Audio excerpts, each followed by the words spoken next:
I am so excited to be recording for you today, and welcome back to my channel. This was supposed to be a live that I hosted on Monday, the 24th of March, and ran into a bunch of technical difficulties.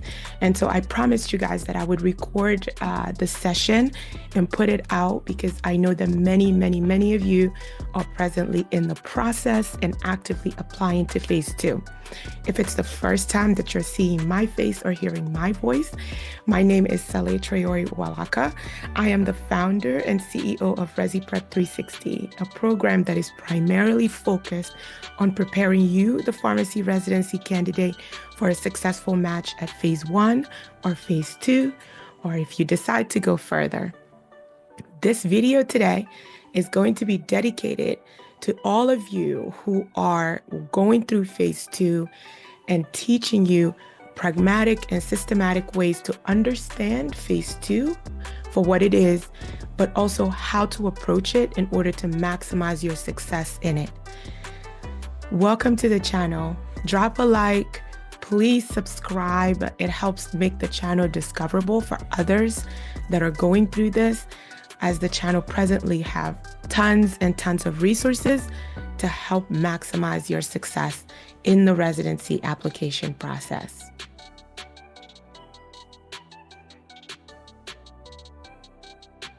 The objectives I have for this presentation today are as follows: to help you understand phase 2 and the application process, how to construct an LOI that helps convey your mission and your purpose for applying, and how to create a well-structured CV.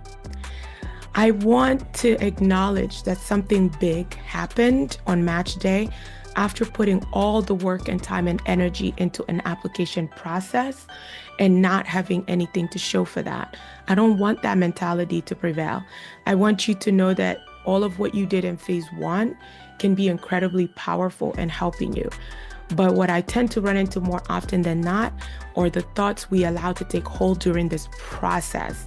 And one of my favorite quotes by Brené Brown is, "The most dangerous stories we make up and are the narratives that diminish our inherent worthiness. We must reclaim the truth about our lovability, divinity, and creativity." Be very careful about the thoughts you allow to take hold right now, and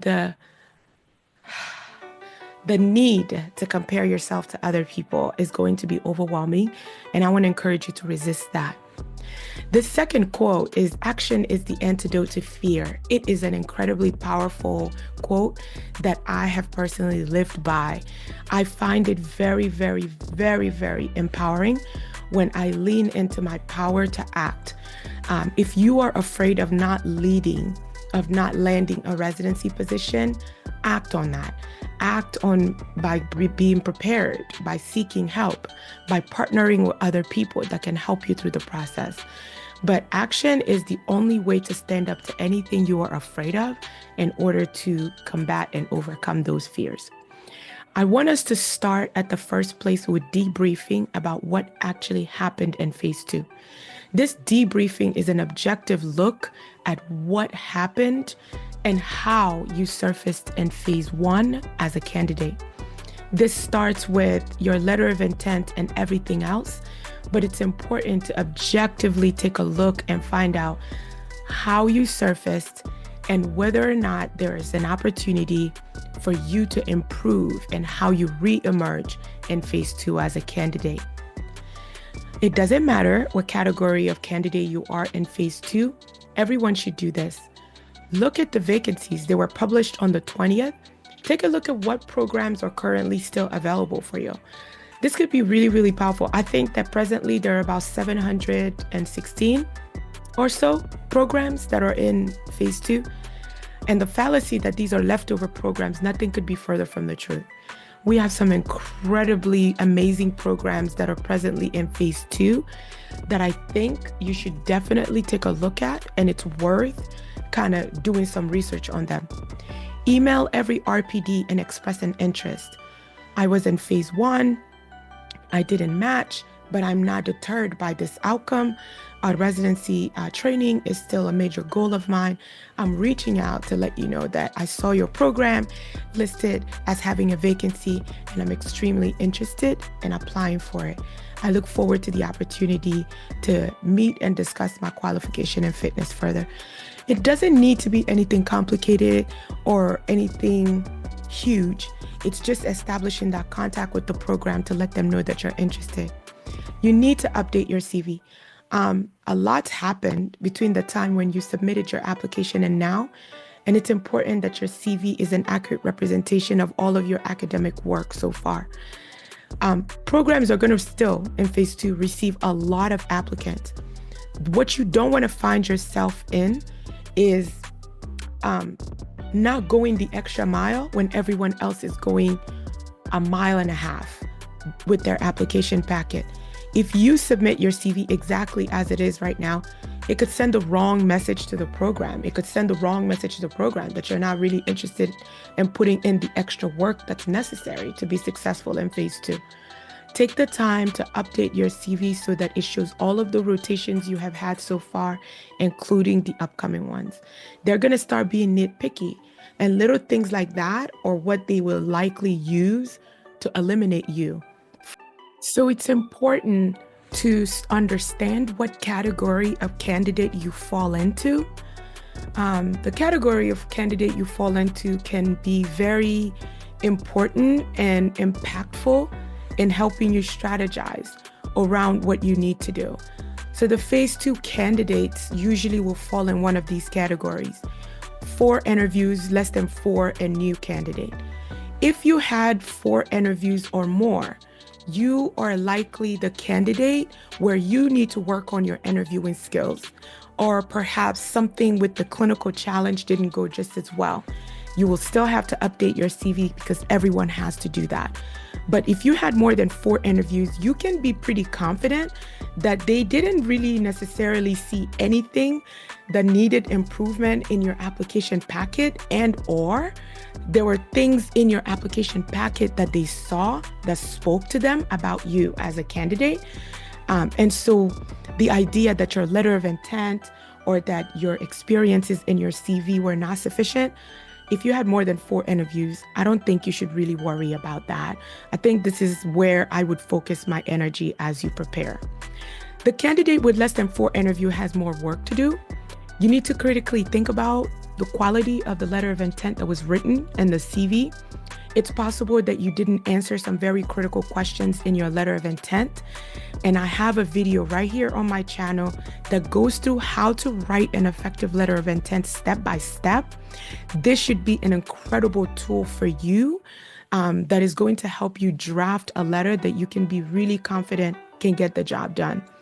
Your letters of recommendations and your GPA, I always put this down here because candidates are often blindsided that they have a reference that's perhaps weak. The other thing you want to think about here is it possible that in your letter of intent, you're talking about why you want to do AmCare and why you want to do infectious disease, but there's nothing, you've had no clinical experiences in any of these areas yet to convince anyone that you will be okay or will do well in these areas. It's very important and imperative, if you've had those rotations now, that you think about replacing one of your letters of recommendations with somebody that was your preceptor in that area, because that preceptor can now speak to the experiences that you've had in AmCare, in infectious disease and critical care, something that no one before could. This could be the thing that really changes the game for you if you had less than 4 interviews. I want to clarify something. These numbers of interviews are based on the average number of residency program people apply to. If you're a candidate who applied to 30 programs and you got 4 interviews, it's difficult to assess anything about your packet. In fact, that's such poor performance on interviews that you should really classify yourself as somebody that has less than 4 interviews. Because a strong application packet, 30 applications that you submitted, you would have been inundated with interview invites, right? The idea here is that at least 50% of programs you apply to would have offered an interview. So this is based on the average number of programs where people apply to about 10 to 12 programs in phase 1. Your CV, your CV is one of the most important documents in your application packet. And I want to spend some time talking to you about what the CV actually is. It's not a resume. Your job experience on your CV is to just show that you've had pharmacy exposure, you've had pharmacy experience, and you've been in a pharmacy. But outside of that, it's not really meant to do much else. It's really not. It's just there to essentially say that I've been in a pharmacy and I know how to function in a pharmacy. So don't spend time and energy describing what you've done in that job and different things. Now, if you worked on a special project in that job, it's absolutely understandable and absolutely necessary that you mention that. It may be worth it to create a special project section on your CV just to encapsulate the cool things you did in that role. Factor in the goal. You have to know what you're applying for, whether it's residency or fellowship, and tailor your CV to that. Again, I have another video on my channel that goes through CV, your fonts, all these different things in more detail. Be intentional. A lot of candidates use a lot of passive language in their CV, using language like participated, assisted, attended, and observed. That doesn't talk about anything. That doesn't tell a reviewer anything about how beneficial or what you got out of that experience. It doesn't tell them anything. So you have to use active language like spearheaded, led, collaborated, transformed. These are the things, facilitated, coordinated. These are the things that you want your CV to talk about when you're talking about your experiences. You don't want assist, participated. It's weak language in your CV that you really, really do not want to have. The letter of intent is a make or break component of your CV, of your application packet. I talk about the letter of intent this way, in that this is the only material in your application packet where the selection committee can hear your voice in the room. Don't take it lightly, right? It's not just one more thing they want in your application packet. It's not that. It really does play a role. It really has a place. It's very important that you understand that they're going to hear this in your voice. And so when you are writing that, you want to make sure that you leave a piece of you in that letter. Beginning with a hook, to me, is always a great thing. That hook can be you paraphrasing the residency program's mission statement as something that draws you and your attention to them. A personal statement around a passion or an interest in health equity. A personal statement around what clinical pharmacy means to you. These are all great hooks that you can use to open your letter of intent. Again, my workshop on how to write a letter of intent can help you a great deal in revamping your letter of intent. What did you learn about this program that solidified your interest? These questions that you see here, you're going to be tempted to go right in and start writing. This is what I want to advise you. From a creative writing standpoint, right? It's always great if you begin by answering questions and then turning your answer to those questions into content for writing. Otherwise, you find yourself in a writer's block loop, just circling around, right? So take each of these questions and just answer them to begin with. Just answer them. Once you have the answers, then you can begin putting it together for paragraph 1. Paragraph 2 should focus on your learning experiences and your skills and trades, natural talent. Focus on a specific project that you've done and how that project has been transformative to the candidate that you are today. Focus on that. It's very, very important that paragraph 2 takes them back through your journey as a student and your journey as a leader, your journey as a candidate, so that they can understand and have perspective around what you've done and how those things are going to contribute to the candidate and the resident you're going to be. Please watch my LOI workshop. You'll be glad you did. The third paragraph is detailing of your goal. This should not be long. It should just be a few sentences. This is more about clarity than length, right? And the fourth paragraph is just you bringing things home, and reaffirming qualities and things that are going to make you a great ambassador for the program. Let me say this. You do not need 2 pages to write an effective letter of intent.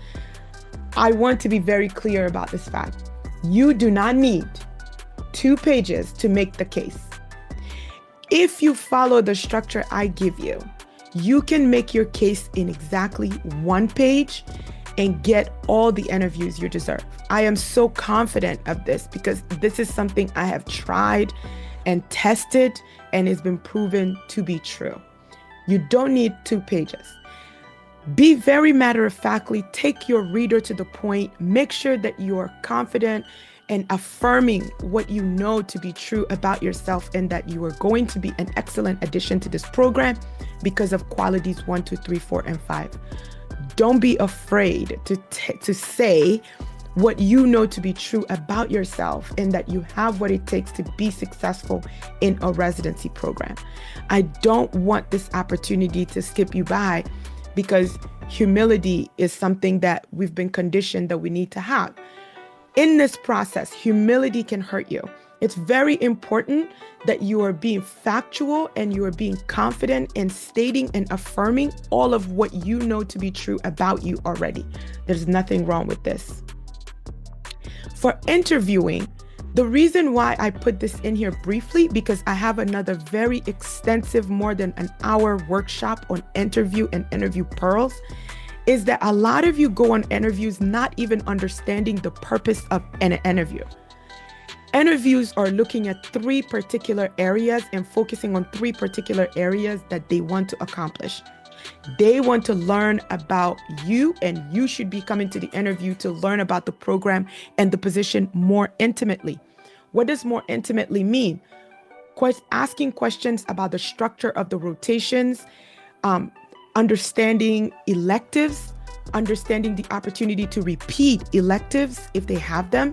Is there a particular elective that you're very interested in? Will that elective be offered this year? This is how you learn more intimately about the program.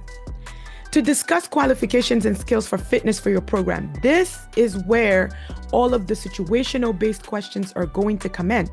This is where they're going to give you the clinical challenge to test your aptitude. This is where they're going to be asking you questions about, tell me about a time when. They'll ask you questions about your strengths, your weaknesses.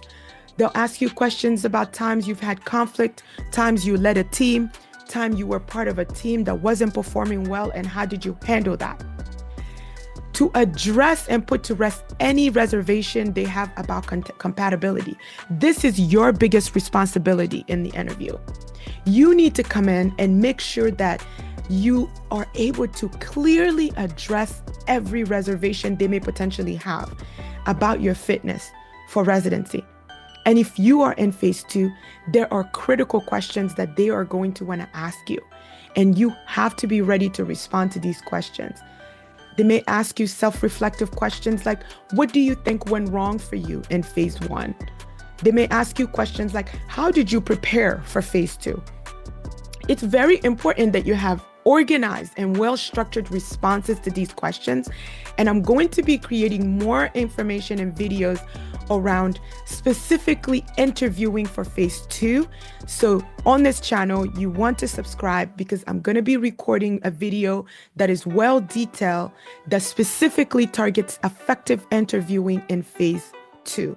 That's going to be coming to you in the next week or so as interviews for phase 2 unfold. Self-reflection and clarity of purpose questions. I put these questions here, but in the video I'm going to create, I'll be going into detail about how you respond to each of these questions. These are some of the most common questions they're going to ask you. They likely asked you these questions during phase 1. They'll ask you these questions again, but they want to make sure you understand why you're doing a residency, and if you understand the power and the importance of making sure that you do well.